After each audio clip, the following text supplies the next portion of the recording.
आशीष चंचलानी का एक्चुअल में कमबैक हो रहा है बिकॉज सब कुछ बदल चुका है। यूट्यूब भी, ऑडियंस भी और आशीष भी। जो बंदा एक टाइम पर इंडिया का most relevant and popular YouTuber था वो 3 साल तक गायब रहा। सबको हंसाने वाला क्रिएटर को डिप्रेशन से गुजर रहा था और अब अपने कंटेंट के साथ वापस आ रहा। लेकिन क्या सच में कमबैक हो पाएगा? 2016 से 2020 आशीष का नाम यूट्यूब के हर ट्रेंडिंग लिस्ट पे होता। 60-70 मिलियन व्यूज रूटीन हो गया था। हर वीडियो एक इवेंट लगती। उस वक्त Ashish Chanchlani was the face of Indian comedy content. लेकिन फिर सब कुछ रुक गया, ना वीडियोस ना अपडेट्स। पूरे 3 साल तक आशीष गायब हो गया। फैंस कंफ्यूज थे कि आखिर ये हो क्या रहा। 3 साल बीतने और इतना सारा सस्पेंस क्रिएट करने के बाद आशीष ने ऑफिशियली अनाउंस किया कि वो कमबैक करेगा विद हिज ड्रीम प्रोजेक्ट एकाकी। लेकिन क्वेश्चन ये आता है कि क्या वो एक आइकॉनिक कमबैक कर भी पाएगा या फिर उसका कंटेंट यूट्यूब का एक गोल्डन एरा बन के रह जाए? ये क्वेश्चन पूछने के पीछे बहुत से सीरियस रीजंस है जो इस कमबैक का फेल होना क्लियरली शो करते हैं। एंड मे बी अगर आशीष ने इन रीजंस पर ध्यान नहीं दिया तो उनको ऑडियंस की तरफ से ट्रोलिंग, हेट और काफी तगड़ा बैकलैश भी देखने को मिल सकता है। इनफैक्ट रिसेंट में ऐसा क्या हुआ कि आशीष की ऑडियंस उसे काफी ज्यादा डिसअपॉइंट हो गई। So in this video we are gonna talk about can Ashish Chanchlani make an iconic comeback and also उन रीजंस की बात करेंगे जो आशीष का कमबैक बना भी सकते हैं और बिगाड़। सो अभी तक यूट्यूब जर्नी में आशीष के साथ जो हुआ है वो किसी मूवी स्क्रिप्ट से कम नहीं। लाइक एक नॉर्मल सा लड़का जिसने अपने फोन से वीडियोस रिकॉर्ड करना शुरू किया। स्ट्रगल, हार्ड वर्क और टैलेंट से यूट्यूब पर इतना बड़ा नाम बनाया कि यूट्यूब इंडिया में उसकी एक अलग ही पहचान बन चुकी थी। आशीष का नाम यूट्यूब के हर ट्रेंडिंग पेज पे होता। 100 मिलियन व्यूज काफी नॉर्मल चीज थी। बॉलीवुड से लेकर मार्वल तक सबने उन्हें नोटिस किया। उनके वीडियोस ने बहुत से लोगों को इंस्पायर और उन पर इम्पैक्ट क्रिएट किया। उनकी पॉपुलैरिटी नेक्स्ट लेवल पर जा चुकी थी। आज भी उनका नाम यूट्यूब के ओजी कंटेंट क्रिएटर्स में लिया जाता। फिर अचानक से कुछ ऐसा हुआ कि वो ऑलमोस्ट 3 साल के लिए डिसअपीयर हो गए विदाउट एनी अपडेट, जिसमें उन्हें फेस करना पड़ा serious health issue. Blood test report में उनको प्री डायबिटिक कंडीशन और हाई कोलेस्ट्रॉल लेवल्स मिले। उस वक्त उनका वेट 130 kgs के अराउंड था। ओवर ईटिंग और अनहेल्थी डाइट उनके मेजर प्रॉब्लम्स थे। डॉक्टर ने तो ये तक कह दिया कि अगर उन्होंने अपनी हेल्थ पर ध्यान नहीं दिया तो जिंदा रहना भी मुश्किल है। लेकिन कुछ टाइम बाद आशीष ने इंस्टाग्राम पर एक पोस्ट किया जहां उन्होंने बॉडी में 40 kg वेट लॉस का ट्रांसफॉर्मेशन किया और भाई सबसे पहला कमबैक ऑडियंस को यही पर देखने को मिला। सारे लोग काफी ज्यादा शॉक थे कि भाई ये कैसे हो गया। ऑडियंस का रिएक्शन काफी सरप्राइजिंग था। लेकिन साथ ही आशीष ने ये भी शेयर किया कि वो मेंटली और फिजिकली बिल्कुल ही खत्म हो चुके थे और कैसे उनके पास्ट रिलेशनशिप में हुए ब्रेकअप ने उनको मेंटल स्ट्रेस और हार्ट ब्रेकिंग का एक्सपीरियंस दिलवाया। एंड जहां तक मेरा मानना है ये एक्सपीरियंस लाइफ के one of the worst experiences में से एक है। जिस इंसान पर तुम आंख बंद करके ट्रस्ट करते वही इंसान तुम्हारा ट्रस्ट तोड़ दे तो भाई और किसी पर ट्रस्ट करने का मन ही नहीं करता। लेकिन जब इन सारी चीजों से उठकर उन्होंने वापस कमबैक करने की कोशिश की तो इंडियाज गॉट टैलेंट के चलते यूट्यूब हिस्ट्री की बिगेस्ट कंट्रोवर्सी में उनका नाम आ गया। FIRs, लीगल केसेस, हेट और भी कई सारी चीजों का सामना करना पड़ा। लाइक यार किसी की किस्मत कितनी खराब हो सकती है। बंदा कमबैक करने के इंटेंशन से आया था और आते ही भाई को डाउनफॉल का सामना करना पड़ा। मुझे सच में लगता है ये स्टोरी किसी मूवी स्क्रिप्ट से कम नहीं, जहाँ एक मेन कैरेक्टर गिरता है पर वो कभी गिव अप नहीं करता।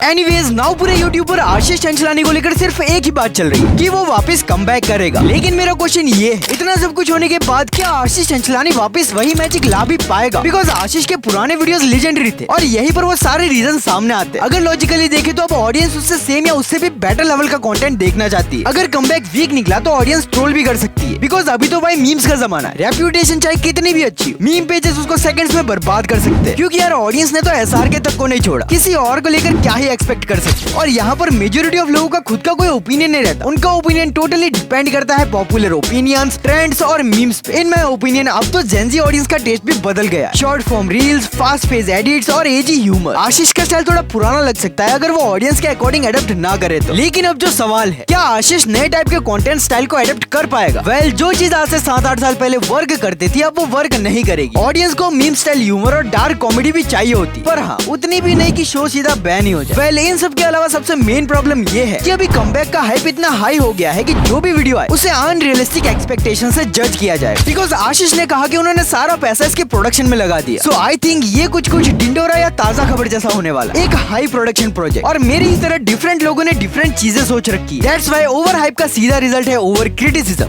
अगर वो फेल हुआ। लेकिन अगर आशीष स्मार्टली कमबैक करता है अपडेटेड ह्यूमर, टाइटर स्क्रिप्ट और रेलेवेंट टॉपिक्स के साथ तो वो फिर से कमबैक कर सकता है। माना कि उसको ऑडियंस इतनी लॉयल है कि खुशी खुशी कुछ भी देख लेगी। लेकिन अगर उसने ओल्ड फॉर्मूला रिपीट किया तो ऑडियंस उसे इमोशनली जज करेगी और ट्रोल का भी सामना हो सकता है। लेकिन क्या आशीष का एकाकी यूट्यूब का नेक्स्ट कल्ट क्लासिक बनेगा या सिर्फ एक ओवर हाइप है? ये तो सिर्फ वक्त ही बताएगा। लेकिन ये तो तय है कि आशीष हार मानने वालों में से नहीं, वो अपना 100% देने वाला इस प्रोजेक्ट और अपने कमबैक पर। बाकी तो भाई तुम इस टॉपिक पर अपना ओपिनियन कमेंट सेक्शन में बताओ। क्या आशीष चंचलानी का आइकॉनिक कमबैक कर भी पाएगा और तुम उनके आने वाले प्रोजेक्ट से क्या एक्सपेक्ट करते हो? बाकी तो अगर तुम जानना चाहते हो कि इंडियन गेमिंग कम्युनिटी में most loved versus most hated gamers कौन कौन से हैं, तो स्क्रीन पर एक वीडियो शो हो रहा होगा, तुम जाकर उसे वॉच कर सकते हो। मैं तुमसे वहीं पर मिलूंगा, तब तक के लिए गुड बाय।